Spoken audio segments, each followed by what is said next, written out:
What is nth root with example?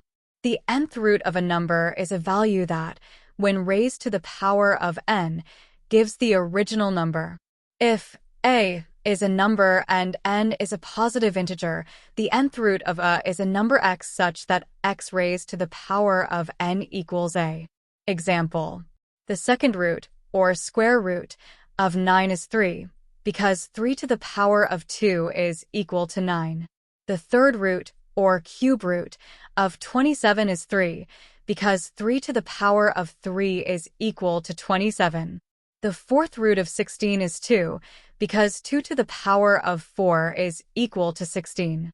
Finding the nth root is essential in various fields, including algebra, geometry, and calculus, as it helps to solve equations involving exponents and to understand the properties of numbers.